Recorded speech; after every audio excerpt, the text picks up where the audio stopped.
Olá, boa noite. O Rede TV News já está no ar. Seja muito bem-vinda, seja muito bem-vindo. Donald Trump endurece fala sobre o Irã, enquanto o país persa vê mais de 30 milhões de habitantes entrarem na linha da miséria por causa da guerra.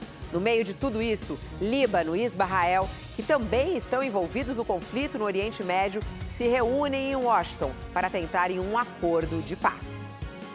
Você vai ver também uma reportagem especial sobre um esquema milionário de fraude migratória nos Estados Unidos.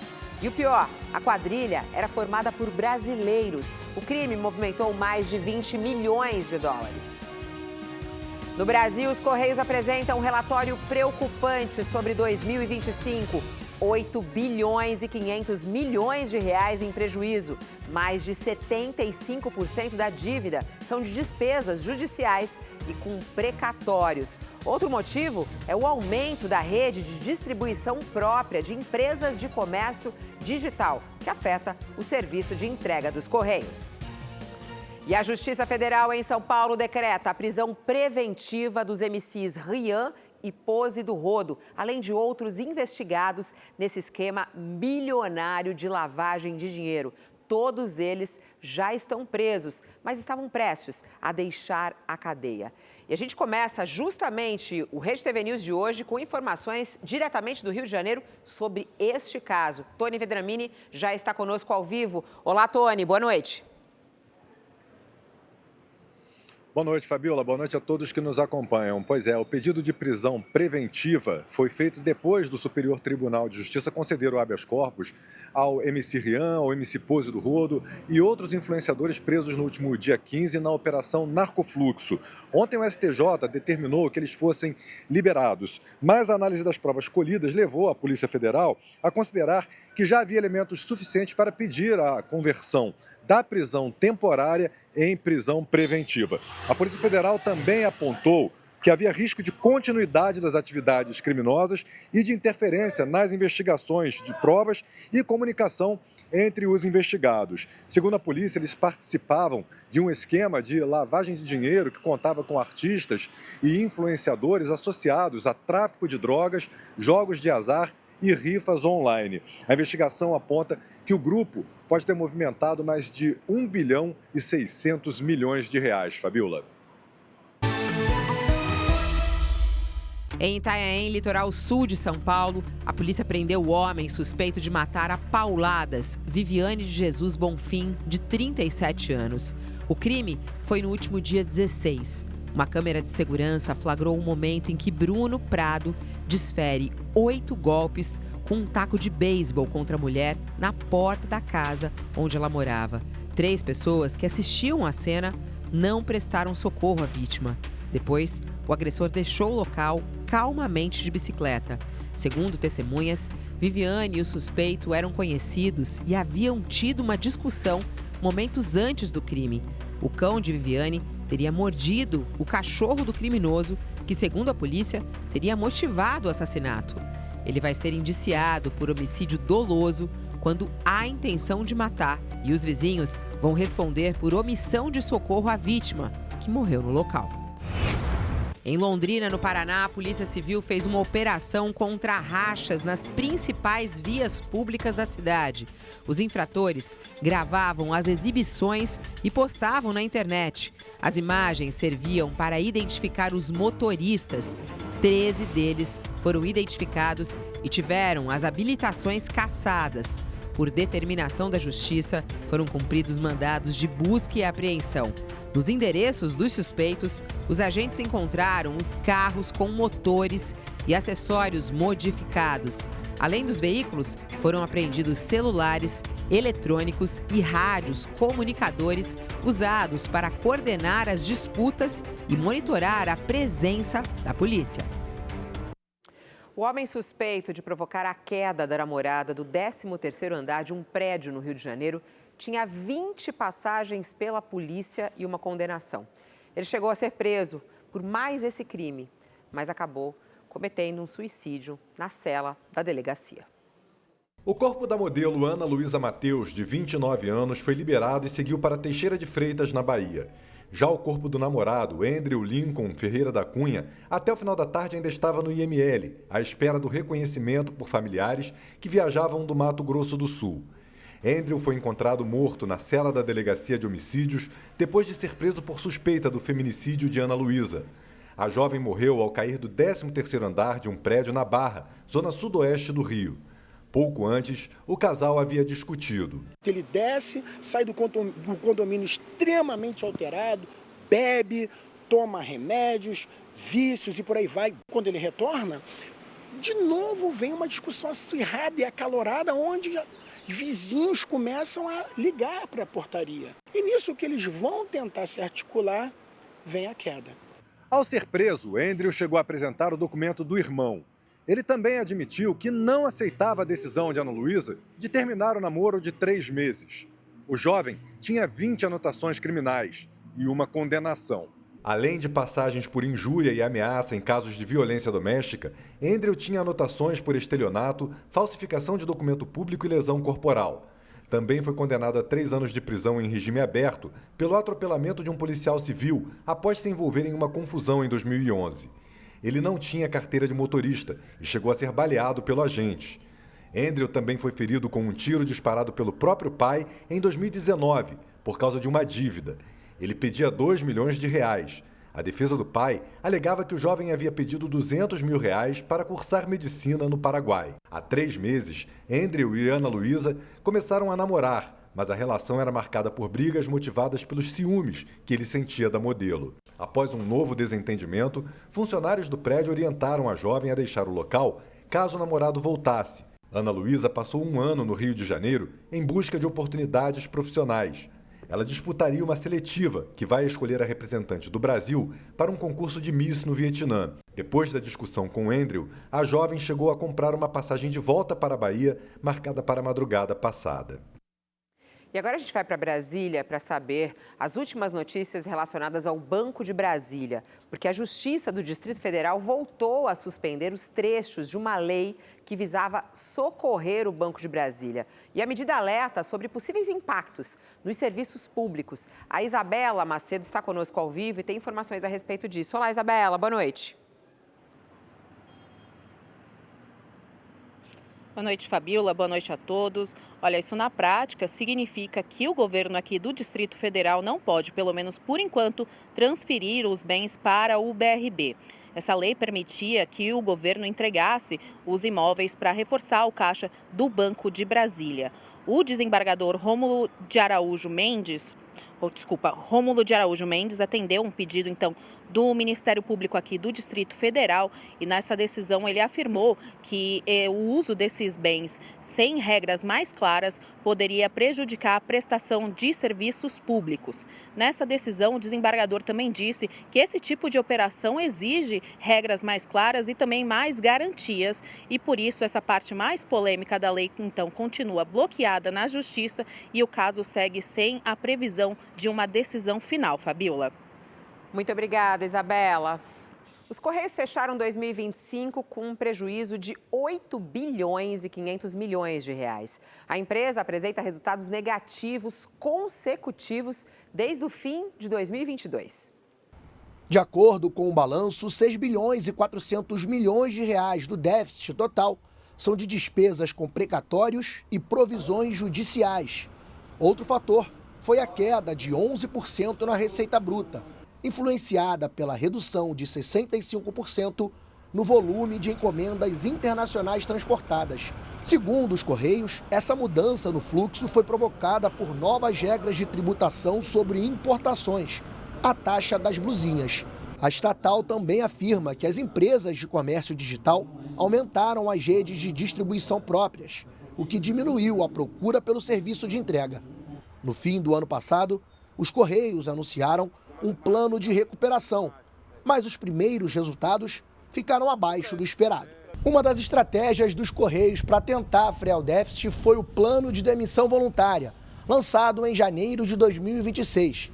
A expectativa era conseguir 10 mil demissões, mas apenas 3.181 servidores aderiram ao PDV, o equivalente a 30% do público-alvo e 40% da economia projetada.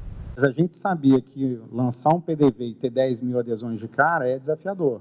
A tentativa foi essa mesmo, mas é desafiador. Então, o que a gente queria no PDV é ter tempo, né, fazer ele por prazo curto, para poder ter um balanço do resultado dele e, com esse balanço, a gente poder estruturar as ações que a gente precisa adotar em complemento à ação do PDV. A empresa pegou 12 bilhões de reais em crédito com bancos, com garantia de pagamento dada pela União. O plano inclui ainda a venda de imóveis não utilizados. Outra meta é o fechamento de até 1.000 unidades com baixo desempenho financeiro até o fim deste ano. O plano de recuperação deve ser executado até o fim de 2027, ano em que a estatal projeta voltar a dar lucro. O plano de reestruturação prevê um ano de 2026 muito intenso, para que em 2027 a gente recupere a lucratividade, tá? Então, por que isso também, né? Uma parte significativa das ações que a gente adota, elas têm um tempo de maturação. O governo enviou ao Congresso um novo projeto de lei com pedido de urgência que reduz impostos sobre os combustíveis. Essa medida tenta conter a alta do preço, que é provocada pelos conflitos que estão acontecendo no Oriente Médio e afetando o mundo inteiro. A gente continua com o Rafael Felite agora sobre esse caso. Ele está ao vivo em Brasília para trazer mais informações. Olá, Felite, boa noite. Oi, Fabiola, boa noite a você e a todos que nos assistem. O governo quer usar esse lucro extra da União com a alta do preço do barril de petróleo para reduzir o valor de impostos federais. Na prática, então, o governo quer que o Congresso autorize que ele use os próprios recursos extraordinários gerados por conta dessa alta causada pelos conflitos para baixar por meio de um decreto presidencial o valor desses impostos. A equipe econômica, inclusive, avalia que a União deve arrecadar 16,7 bilhões de reais extra por conta dessas guerras que têm acontecido lá no Oriente Médio. Então, caso o Congresso aprove esse texto, o presidente vai poder fazer esse decreto presidencial para reduzir o valor desses impostos federais. Esse projeto de lei, como você disse, foi enviado ao Congresso em regime de urgência e ele tem o apoio dos presidentes das duas casas, Hugo Mota, presidente da Câmara, e Davi Alcolumbre, presidente do Senado. Então, a tendência é que ele seja votado. E a gente lembra que essa medida se soma a uma outra anunciada há algumas semanas pelo governo na medida provisória da subvenção do valor do óleo diesel, que prevê ali uma subvenção de até R$ 1,52. Volto com você. Obrigada, Rafael. Boa noite. A gente continua falando sobre Brasília e o fim da escala 6x1, porque o presidente da Câmara, deputado Hugo Mota, anunciou que deve instalar na próxima semana a comissão especial que vai analisar a proposta de emenda constitucional que prevê o fim da escala de trabalho 6x1. A proposta foi aprovada ontem na Comissão de Constituição e Justiça. Segundo Hugo Mota, a meta é começar os trabalhos já na próxima semana e levar o texto ao plenário no final de maio. Ainda estou definindo os nomes que devem ser presidente e relator desta comissão especial, para que já a partir da próxima semana, com os nomes definidos e as indicações dos parlamentares pelas lideranças partidárias, o trabalho possa ser iniciado na perspectiva do cumprimento do cronograma pré-anunciado para a comissão especial e, consequentemente, votação também em plenário. E agora a gente fala sobre a briga entre o ministro do Supremo Tribunal Federal, Gilmar Mendes, e o ex-governador de Minas Gerais, Romeu Zema. Romeu Zema, que foi às redes sociais e publicou um vídeo tirando um sarro de Gilmar Mendes, atacando, de certa forma, o Supremo Tribunal Federal. Um vídeo que era uma espécie de piada, segundo ele. Gilmar Mendes não gostou, se sentiu absolutamente ofendido, sentiu também que isso seria uma ofensa ao Supremo Tribunal Federal e pediu para que o ministro Alexandre de Moraes fizesse uma denúncia-crime contra Romeu Zema, que já respondeu. Quem entrevistou Romeu Zema e apresenta hoje isso aqui na Rede TV é a nossa comentarista, Beatriz Bula, que já está conosco aqui ao vivo no nosso Rede TV News. Olá, boa noite, Bia. Boa noite, Fabiola. E aí, o Romeu Zema está com medo dessa denúncia ou não? Não, Fabiola, muito pelo contrário. O ex-governador de Minas Gerais, Romeu Zema, agora pré-candidato à presidência pelo Novo, está aproveitando politicamente esse momento e intensificando os ataques aos ministros do Supremo Tribunal Federal. Ele mostra isso na entrevista que fiz com ele para o É Notícia, vai ao ar hoje às 9h30 da noite, o É Notícia, e ele tem feito uma série de postagens nas redes desde então, Fabiola, todas com novos ataques aos ministros do Supremo, e diz que a plataforma política à presidência dele tem como mote o combate ao que ele chama de intocáveis. Ou seja, ministro Gilmar Mendes se incomoda com a crítica de Zema e Zema, com isso, consegue ganhar um fôlego e, vamos ver se isso vai se refletir nas pesquisas, mas alguma relevância num debate eleitoral que até então o colocava e o coloca ainda como um candidato com pouquíssimas chances de prosperar e de ser levado ao segundo turno. Ele está com cerca de 3% das intenções de voto, está usando, navegando aí, nadando nessa raia de críticas e ataques ao Supremo Tribunal Federal, uma raia extremamente popular. Agora, o que eu pergunto para ele não é notícia é o que de concreto o senhor faria para alterar o Supremo Tribunal Federal e como, Fabiola, vai lidar de maneira institucional com o Supremo se eleito presidente? Vamos assistir. Me parece que o ministro Gilmar Mendes também utilizou o jatinho do maior criminoso da história do Brasil, teve também algum grau de proximidade, talvez não tão grande quanto seus colegas de Supremo, mas julgo que a iniciativa cabe também e espero que o Senado venha a ter coragem de apreciar esses casos.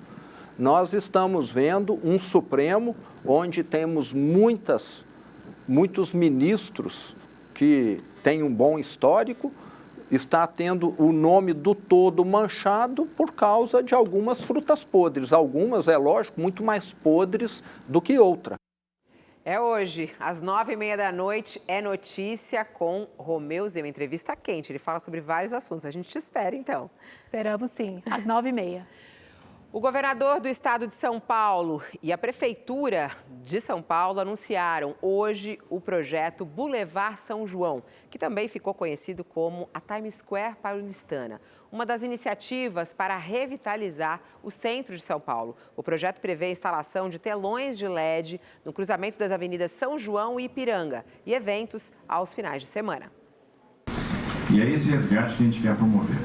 A gente quer que os pais andem com os filhos no final de semana, que as pessoas tenham uma experiência diferente, tenham uma experiência de cultura, tenham uma experiência gastronômica, que os comerciantes tenham a segurança para fazer seus investimentos, que as pessoas tenham um ponto onde, puxa, eu tenho interesse em visitar aquilo, eu quero ver como é que é, eu quero ver como é que aquilo funciona, eu quero tirar uma fotografia ali, eu quero publicar aquilo na minha rede social. Eu quero viver essa experiência, eu quero passear pelo centro, que é um centro muito rico, tem muita atração, que ficou muito tempo mal cuidado, ficou muito tempo abandonado. Alguns empresários chegaram a duvidar que seria possível revitalizar, algumas pessoas chegaram a perder a fé, e a gente está mostrando, não, é possível fazer. E o que a gente quer? Que as pessoas tenham um espaço delas, elas possam viver, ter experiências, que elas recuperem o centro, recuperem o prazer de estar no centro. O presidente Lula voltou a criticar Donald Trump e disse que enquanto os Estados Unidos querem guerra, o Brasil quer ajudar a combater a fome no mundo. Lula visitou uma feira de produtores de fruta organizada pela Embrapa, a empresa brasileira de pesquisa agropecuária. Frutos do território brasileiro. Da pesquisa, mão de obra e tecnologia surgem várias versões. Os resultados estão expostos na Feira Brasil na Mesa, que ocorre em um dos polos da Embrapa, em Planaltina, a cerca de 20 quilômetros do centro de Brasília. O presidente Lula participou da feira, que começa hoje e vai até domingo, ao lado do vice-presidente Geraldo Alckmin e do ministro da Agricultura e Pecuária, André de Paula. Lula visitou exposições de produtores rurais e as áreas de cultivo da Embrapa. O presidente falou do potencial frutífero do país. Estou muito otimista com o papel que a gente pode jogar no mundo. É importante a gente exportar açaí, castanha do Brasil, um monte de coisa, mas quanto mais sofisticado for o produto que a gente produza, mais dinheiro a gente vai ganhar, mais vai melhorar a mão de obra, O presidente Lula voltou a dizer que levaria frutas brasileiras para o presidente dos Estados Unidos se acalmar. Uma declaração parecida ocorreu no ano passado. Agora, essa fala acontece após os Estados Unidos anunciarem a expulsão do país do delegado da Polícia Federal, Marcelo Ivo de Carvalho, acusado pelo governo americano de manipular o sistema de imigração para prender o ex-deputado federal Alexandre Ramagem. Agora, quando eu viajar, eu vou tentar levar um pezinho de jabuticaba para o Xi Jinping. Vou tentar levar um pro Trump para acalmar ele, dizer para ele que jabuticaba é calmante. Lula ainda citou Trump mais uma vez ao criticar a guerra no Irã e dizer que o Brasil investe em parcerias com países africanos. Enquanto Trump quer fazer guerra, nós queremos ensinar o povo africano a fazer paz, produzindo alimento e enriquecendo o mundo. Brasileiros que buscavam uma vida legal nos Estados Unidos agora se veem no centro de um grande escândalo. Os donos de uma empresa foram presos, acusados de comandar um esquema milionário de fraude imigratória. Foram meses de investigação numa operação policial que chocou a comunidade brasileira na Flórida e expôs uma rede que, segundo o escritório do xerife do condado de Orange e o Departamento de Segurança Interna, representa a maior operação desse tipo nos Estados Unidos. Eles basicamente ficaram ricos através de extorsão e muitos clientes. A maioria brasileiros não sabiam. Ao todo, 14 pessoas foram presas, incluindo os líderes da empresa, que se apresentava como solução para quem queria ficar legalmente no país. Ronaldo de Campos, Wagner Soares de Almeida, Juliana Colucci e Lucas Trindade Silva comandavam o esquema. Segundo as autoridades, a Legacy Imigra vendia facilidades que simplesmente não existiam. Documentos falsos, processos que nunca existiram e uma espera que terminou em frustração. O grupo usava principalmente as redes sociais para atrair vítimas, muitas delas em situação vulnerável. Alegavam que as taxas de aprovação eram de 99%. Os clientes acreditavam estar a poucos passos do tão desejado Green Card, mas na prática recebiam protocolos inexistentes e esperança de algo que nunca se concretizava. O bando teria movimentado 20 milhões de dólares ao longo dos anos. Primeiro passo, conferir o histórico desse profissional, a história, a experiência desse profissional ou dessa empresa que você pretende contratar. Segundo passo é tomar muito cuidado com promessas de facilidade. Tudo que parece ser muito fácil, criando atalhos, desconfie. Terceiro, o barato pode sair muito caro. Karine viu as economias de uma vida inteira desaparecerem. Então a gente foi com a esperança de que eles iam pegar o nosso processo, né? E iam realizar esse nosso sonho de viver aqui na América legalizado, né? Mas ao invés disso, a gente foi enganado. O casal Elizabeth e Adriano ainda guarda as fotos do dia que assinaram o contrato. Para eles, o futuro agora é incerto. Fomos lesados, o valor aproximadamente $20 mil. E era um sonho que a gente vinha trilhando durante esse período aqui. E agora a gente se viu que foi tudo por água abaixo. E o nosso sentimento é de impotência, de revolta, de tristeza. E quem foi lesado deve procurar orientação o quanto antes. Normalmente eu recomendo que você consulte imediatamente um advogado especializado na área, um advogado licenciado nos Estados Unidos e que seja especializado na área que você está necessitando de ajuda. Os suspeitos vão responder por crimes graves como fraude, falsidade ideológica e extorsão. A defesa dos suspeitos foi procurada, mas até o momento não retornou às nossas solicitações. As investigações continuam e o número de vítimas pode ser ainda maior. Sei que eu não durmo, não consigo comer, minha cabeça dói, meu corpo dói, tudo dói. Porque ser enganado por alguém que é do seu país é mexer com a vida de uma família inteira, sonhos de um monte de gente. Vamos falar sobre o conflito no Oriente Médio. O presidente dos Estados Unidos, Donald Trump, anunciou que o cessar-fogo entre Israel e Líbano foi prorrogado e agora por mais 3 semanas. Donald Trump endureceu o tom e disse que ordenou à Marinha dos Estados Unidos que atire e mate em qualquer embarcação que esteja colocando minas no Estreito de Hormuz. Em outra publicação, o presidente afirmou que o Irã tem dificuldade para definir quem é seu líder e disse que o Estreito de Hormuz está sob controle total das forças americanas. O post tem um tom mais agressivo do que o adotado pela Casa Branca nos últimos dias, que havia dito que a apreensão de navios pelo Irã não era violação do cessar-fogo. Ainda que os Estados Unidos afirmem ter enfraquecido a marinha iraniana, analistas dizem que o país segue com capacidade de ataque no mar, com embarcações pequenas e rápidas, difíceis de rastrear e capazes de atuar em grupo. Esses barcos fazem parte de uma estratégia que combina ataques rápidos, mísseis, drones e minas, o que aumenta a instabilidade e dificulta a reabertura completa do estreito. Análises mostraram que a retirada completa das minas na região pode levar até 6 meses, o que mantém o risco para a navegação, mesmo em cenário de trégua. A Guarda Revolucionária Iraniana afirmou que apreendeu 2 navios próximos ao estreito nesta quarta-feira, em mais um capítulo da disputa pelo controle da região. Já segundo o Pentágono, nesta quinta, forças americanas pararam e abordaram um navio petroleiro sancionado, que transportava petróleo iraniano no Oceano Índico. Outra embarcação já havia sido abordada no início dessa semana, também no Oceano Índico, em uma operação semelhante. E a escalada militar segue causando impacto na economia. Nesta quinta-feira, o preço do petróleo voltou a subir e ultrapassou os $100 por barril, pressionando o custo da energia e dos combustíveis nos Estados Unidos e em outros países. Na aviação, os efeitos também começam a aparecer. Companhias aéreas na Europa e na Ásia enfrentam risco de escassez de combustível, com cancelamentos de voos e redução de rotas. Enquanto isso, Israel e Líbano retomaram nesta quinta-feira uma nova rodada de conversas. Embaixadores dos 2 países se reuniram com Trump na Casa Branca.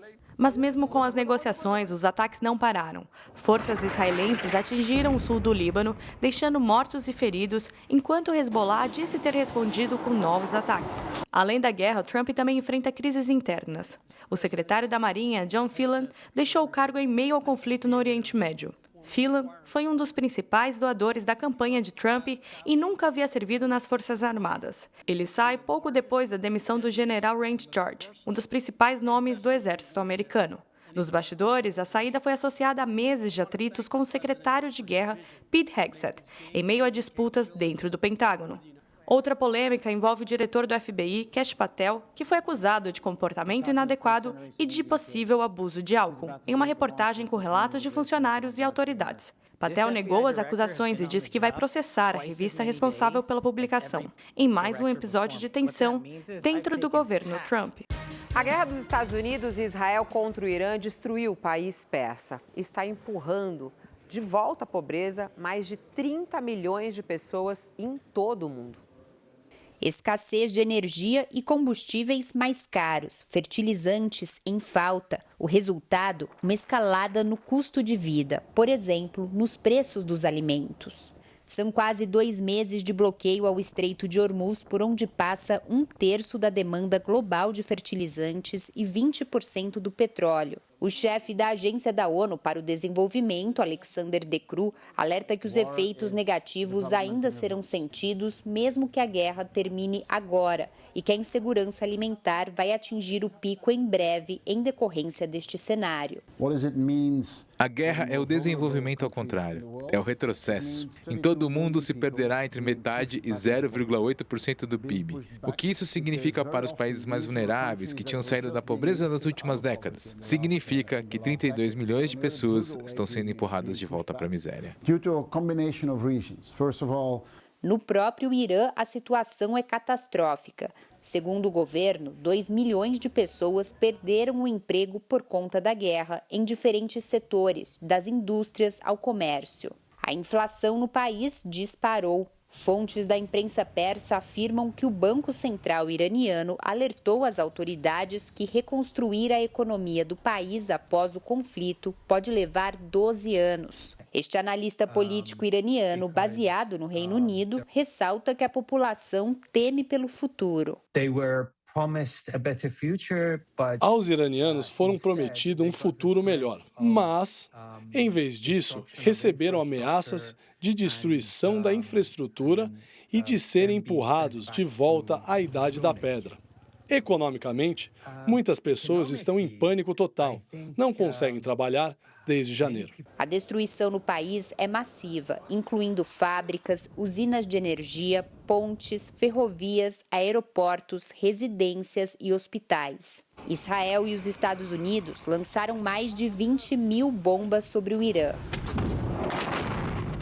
O governo iraniano estima que os danos custem cerca de 270 bilhões de dólares. Por isso, exige que o acordo de paz inclua uma compensação financeira para reconstruir o país. Recentemente, o embaixador do Irã na ONU, Amir Said Iravani, afirmou que países do Golfo Pérsico, que, segundo Teherã, facilitaram as ações dos Estados Unidos e Israel, também devem pagar pela destruição. O presidente Lula anunciou a expansão do programa MEC Livros e também assinou o Plano Nacional do Livro e Leitura. Os dois programas anunciados pelo governo federal pretendem fortalecer e incentivar a leitura de obras nacionais e internacionais. Nesta sexta, Lula fará 2 procedimentos médicos em São Paulo para a retirada de uma queratose na cabeça e também tendinite no polegar da mão direita e deve ter alta amanhã mesmo. E retoma a agenda no domingo, onde participa de um congresso do PT. E hoje é dia grande para devotos de São Jorge. Os fiéis estão colorindo a cidade com roupas vermelhas em homenagem ao santo guerreiro. Em Quintino, no centro, o movimento é de fé, devoção e, claro, muita emoção. Ainda era madrugada quando a fé tomou conta das ruas do Rio.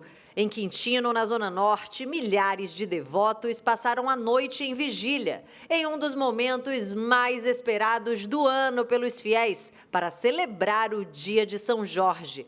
Neste ano, a tradição ganhou um reforço de tecnologia. Mais de 300 drones criaram um espetáculo no céu. As imagens mostraram a luta do santo guerreiro contra o dragão, simbolizando a vitória da fé diante das dificuldades da vida. Foram 20 minutos de homenagens também ao Sagrado Coração de Jesus e à padroeira do Brasil, Nossa Senhora Aparecida. A devoção transformou a escuridão em um cenário de luz e esperança, e a apresentação emocionou quem aguardava com o coração cheio de fé a primeira missa do dia. Às 5 da manhã, a tradicional missa da alvorada reuniu uma multidão vestida de vermelho, carregando velas, terços e folhas de espada de São Jorge, símbolos de proteção e resistência. Entre orações e lágrimas, histórias de devoção que atravessam gerações. Para muitos, participar da festa é mais do que tradição. É agradecimento, promessa cumprida ou um pedido feito com esperança. Ele me ajudou a me curar da doença. Eu estou me recuperando graças às orações e às rezas. Aqui no centro do Rio, a fé também arrasta multidões. A igreja dedicada ao santo na Praça da República acaba de ganhar um reconhecimento importante. Foi elevada neste mês ao primeiro santuário arquidiocesano do santo na cidade. E o Rio é a única capital do país a parar para celebrar São Jorge. Hoje o dia é de fé, tradição e resistência. Para milhares de cariocas, São Jorge representa força diante das batalhas da vida. Um guerreiro que nunca deixa de lutar ao lado de quem acredita. É claro que a gente tem um dia a dia, né, de batalhas, acho que isso é a marca do carioca, né, sempre lutando, sempre, né, guerreando, lutando para que a gente tenha uma vida melhor, acho que a gente siga avançando, né, com as proteções de São Jorge. Obrigado. O Rede TV News fica por aqui. Obrigada pela sua audiência, pela sua companhia. Uma boa noite e até amanhã.